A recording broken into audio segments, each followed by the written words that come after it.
Hey there, and welcome to True Scary Stories. Before we dive in, don't forget to hit that like button, subscribe to the channel, and drop a comment telling us where you're from and what time you're watching. That helps YouTube know you love creepy stories, and it'll keep sending more your way. 3 scary Mexico police horror stories. What you're about to hear are 3 accounts that were shared with me by people who, at one point in their lives, wore a badge. People who were trained to stay calm under pressure. People who had seen accidents, violence, crime scenes, the kind of stuff that most of us never have to look at. These weren't rookies who spooked easily. These were seasoned officers, detectives, people who had long stopped flinching at the things ordinary life throws at you. But something happened to each of them. Something that didn't fit into any report they'd ever filed. Something that didn't have a logical explanation, no matter how many times they replayed it in their heads. These are 3 scary Mexico police horror stories. Let's begin. Story 1. The Woman at Kilometer 47. Officer Rodrigo Castillo had been working the Highway Patrol Unit in the state of Tamaulipas for about 11 years when this happened. He was the kind of cop who liked the night shifts. He said the highway at night felt like a different world, quieter, emptier, and in a strange way, more honest. You knew who was on the road at 2 a.m., and most of the time, it wasn't anyone who needed to be there. His partner that night was a younger officer named Felix, mid-20s, maybe 2 years on the job. Rodrigo described him as a good kid, eager, a little jumpy but good-hearted, the kind of guy who made the long hours easier with small talk and bad jokes. It was a Thursday night in late October. The air was dry and warm the way it gets in the northeast of Mexico before the season turns. They were doing a routine patrol along Federal Highway 180, a long stretch of road that cuts through flat, open land, the kind of place where you can see headlights coming from miles away and still feel completely alone. Around 2:30 in the morning, they were approaching kilometer marker 47 when Felix suddenly sat up straight. "Hey," he said, "you see that?" Rodrigo slowed the patrol unit down. There was a figure on the side of the road. A woman, standing completely still in the dirt shoulder, facing the highway, not walking, not waving, just standing there. Now, this wasn't entirely unusual. People broke down on this highway all the time. Families traveling between cities, truck drivers, migrant workers, stranded motorists were a routine stop. So Rodrigo pulled over, turned on the side spotlight, and stepped out of the vehicle. The woman was maybe 40 years old, he estimated. She was wearing a white dress, the kind you'd see at a quinceañera or a baptism, clean, pressed, completely out of place for the side of a dark highway at 2:30 in the morning. Her hair was long and black and loose around her shoulders. "Ma'am," Rodrigo said in Spanish, "are you okay? Do you need help?" She didn't answer right away. She was looking at the road, not at him. He got a little closer, and he said the first thing that struck him wrong was that she wasn't sweating. You have to understand, it was a warm night, the kind of night where even standing still you feel it on your skin. But she looked completely cool, almost cold. "Ma'am," he said again. She turned her head slowly and looked at him. And Rodrigo said that when her eyes found his, something in his chest went tight. He couldn't explain it. He'd looked into the eyes of criminals, people mid-crime, dangerous people, and he said none of that ever gave him the feeling this woman's eyes gave him. It was like looking at something that was wearing a face, but wasn't behind it. "My car," she said quietly. "I left it back there." She pointed down the highway in the direction they had come from. Rodrigo said he hadn't seen any car. They'd just driven that stretch. There was nothing there. "How far back?" he asked. She didn't answer, just kept looking at him. Felix came around the passenger side of the patrol car. He looked at the woman and then looked at Rodrigo, and Rodrigo could see it on his face, the same unease, the same something's wrong here feeling. "Why don't you come sit in the unit?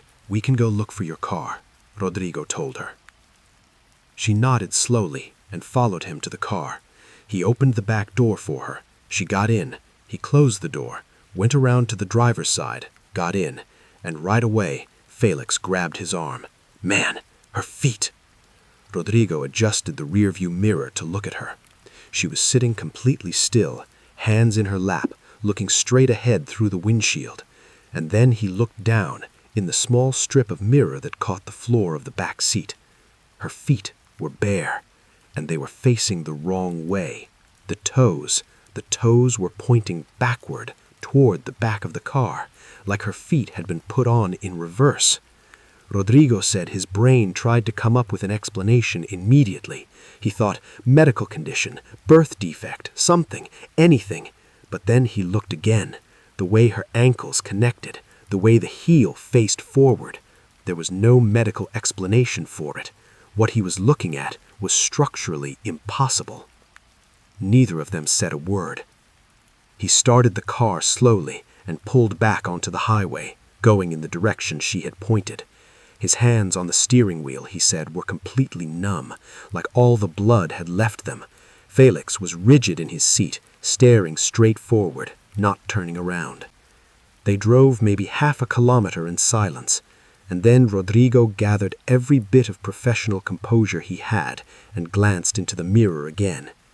The back seat was empty. The door had not opened. He hadn't heard a sound. She was simply gone. He pulled over immediately. They both got out and looked. Nothing. No one on the road in either direction. No car anywhere nearby. No prints in the dust on the shoulder, which should have been there, given that she'd been standing in the dirt for at least several minutes. They filed a report that night. They had to, because they'd both seen it, and they weren't going to pretend otherwise. Their supervisor told them it was probably a hallucination from fatigue or a civilian playing a prank. But Rodrigo said there were two things that stuck with him after that night that no one in that office could explain away. The first was that when they got back to the station, the back seat of the patrol car, the exact seat she had been sitting in, was wet, not damp, soaking, like someone had poured water directly onto the fabric. And the second thing was that before they'd left to start their shift that evening, the officer coming off the day patrol had mentioned something in passing. He said there'd been a bad accident at kilometer 47 a few years back. A woman in a white dress, coming home from a family celebration, had lost control of her car. She'd gone into a ditch. By the time anyone found her, it was too late. Rodrigo transferred to a different patrol route 6 weeks later. He never drove Highway 180 at night again. Story 2. The House on the Report. This next story comes from a detective. I'll call him Detective Vargas because he specifically asked that I not use his real name. He worked homicide and missing persons out of a municipal department in the state of Jalisco for about 16 years. He's retired now. He shared this with me in a written message, and he wrote very carefully, like someone who had spent a long time deciding whether to say anything at all. In the fall of 2017, Vargas received a missing person case that had been open and stalled for nearly 8 months. The missing person was a 42-year-old man named Ernesto, a school bus driver, married, 3 kids. He'd left home one Tuesday morning for work and simply never arrived. The bus was found parked correctly at the depot, meaning he had made his route, dropped the children off, and returned the vehicle. But after that, he vanished. His family, his co-workers, and his neighbors had been interviewed. There were no signs of financial trouble, no known enemies, no suspicious behavior. He was, by every account, a quiet and ordinary man. The case had gone cold before Vargas even inherited it. Vargas said that cold cases are like cold food. You have to reheat them from the beginning if you want them to be any good. So he went back through everything, every interview, every document. And he found something small that the original detective had noted but apparently not followed up on.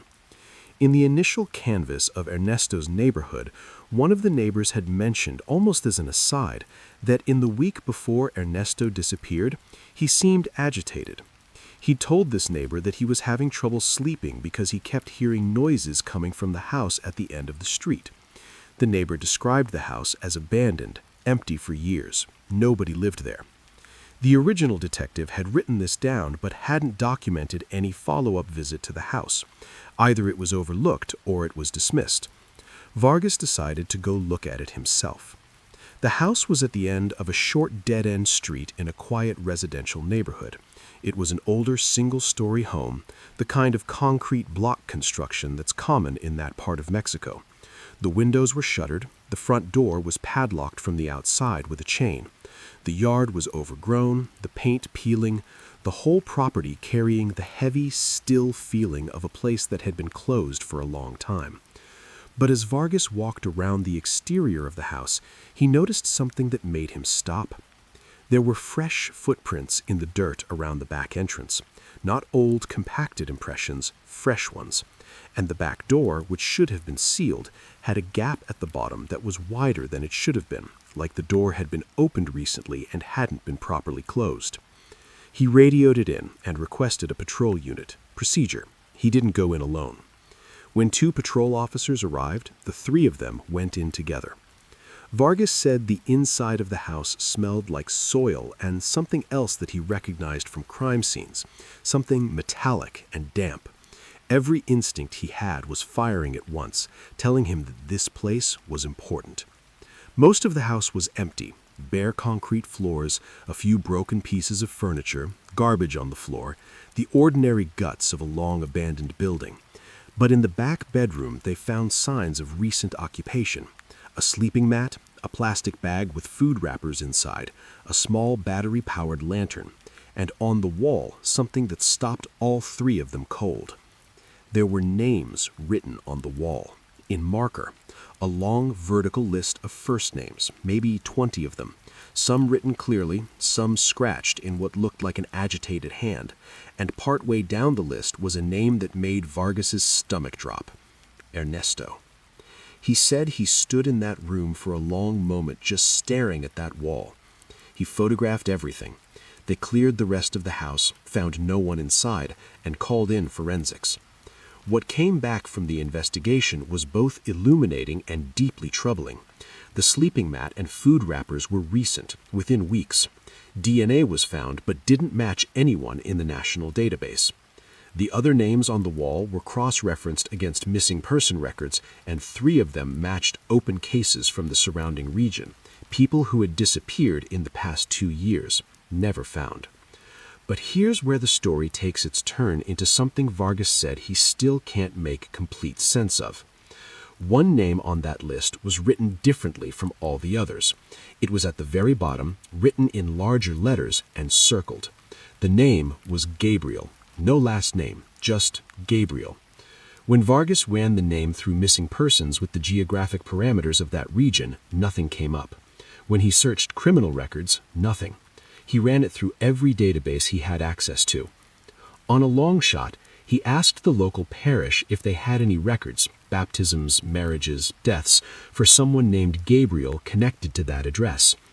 The church secretary was an older woman who had lived in that neighborhood her whole life.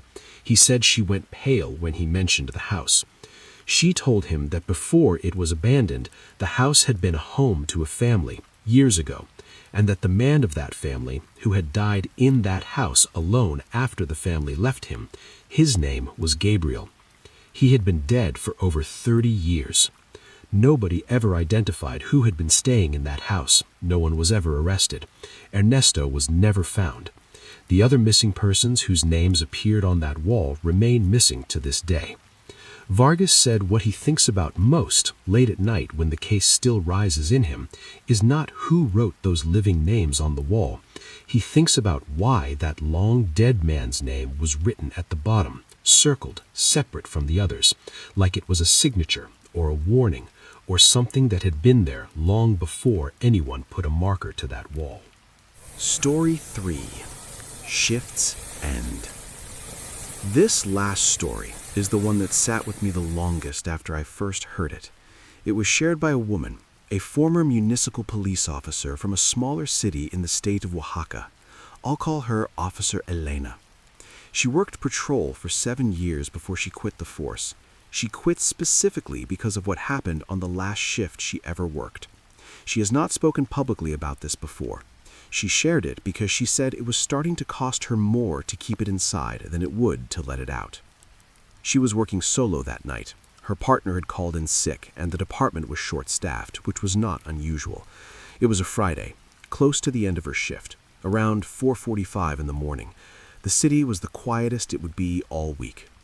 She was doing a final pass through the older part of the city, a neighborhood of narrow streets and colonial-era buildings, the kind of place that looks beautiful in the daytime and feels ancient after midnight.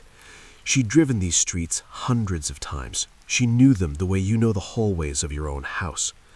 She turned onto a street she always included in her route, and her headlights swept over a figure sitting on the curb. It was a young boy, maybe 8 or 9 years old. He was sitting with his knees pulled up to his chest, wearing a striped shirt and dark pants and small sneakers. He was alone. He was completely still. Elena pulled over immediately. She got out and crouched down to his level. "Hey," she said gently, "are you okay? What are you doing out here?" The boy looked up at her. She said his face was calm, not the kind of calm that children have when they feel safe, but the kind of calm that looks like all the emotion has been removed from somewhere, empty and smooth. "I'm waiting," he said. "Waiting for who?" she asked. He didn't answer that. He looked back down at the ground between his feet. Elena had dealt with lost children before. Sometimes kids wandered out at night, sleepwalking, running from difficult home situations, gotten turned around during family trips. She went back to her unit, put out a radio notice about the child, and came back to keep him company while she waited for direction. She sat on the curb next to him. She tried talking to him, gently, the way she'd been trained to approach children in distress. She asked his name. He said his name was Tomas. She asked where he lived. He pointed down the street, vaguely, without looking. "Do you want me to take you home?" she asked. He shook his head slowly. "It's not time yet," he said. She said that phrase made the hair on her arms stand up, though she couldn't say exactly why. She pushed past the feeling and kept talking to him, asking simple questions, trying to keep him comfortable. She asked if he was cold. He said he wasn't. She asked if he was hungry. He shook his head. And then he said something that she replays every day. He turned and looked at her fully, with those flat, calm eyes, and he said, "You should go home early tonight." "What?" she asked. "You should go home early," he said again. "Don't stay for the end of your shift." She felt a cold current move through her that she said was different from fear. It was more like the feeling of understanding something terrible a half-second before it fully arrives. "Why do you say that?" she asked, keeping her voice level. He looked back down at the street. "The man in the car has been following you since the bridge," he said. She did not let her expression change. She was trained for that, but every nerve in her body was suddenly alive. "What man?" she said calmly. "The white car," the boy said. "He stopped when you stopped. He's on the next street." She stood up slowly. She looked down the narrow side street to her left, and there, just barely visible at the far end, parked with its lights off, was a white car. Her hand went to her radio. She called it in, gave her position, described the vehicle, requested backup. And then she looked back down at the boy. He was gone. Not down the street, not behind her, not into a doorway. She spun and looked in every direction. The sidewalk was empty. The street was empty. There was nowhere he could have gone that fast. She'd looked away for 3 seconds, maybe 4. The backup unit arrived 4 minutes later. They approached the white car together and found it unoccupied, but recently so. The engine was warm. There was a phone on the passenger seat with Elena's patrol route pulled up on the screen. Not a map of the city, her specific patrol route, the streets she covered every night. Someone had been studying it. And on the floor of the back seat, they found a length of rope and a strip of cloth. The car came back as stolen. The owner had reported it missing 2 days earlier. Whoever was inside it was gone. They'd slipped away the moment she called for backup. Elena filed her report. The detective who took over told her she was lucky. She agreed. She turned in her badge 2 weeks later. I asked her, in the message she sent me, what she thought about the boy, whether she had an explanation for him. She was quiet for a long time before she responded. Then she said that the street where she'd found him sitting, She'd gone back in the daylight just to look at it, and she'd noticed something on the building directly behind where he'd been sitting. A small, weather-faded memorial had been fixed to the wall. A photo, a name, a date.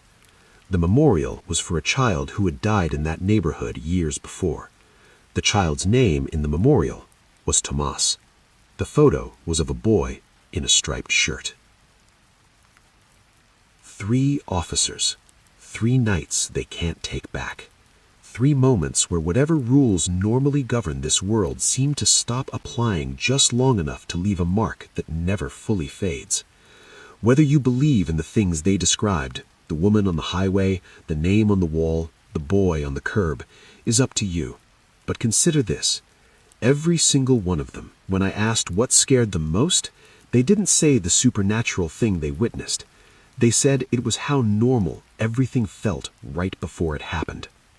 Stay safe out there.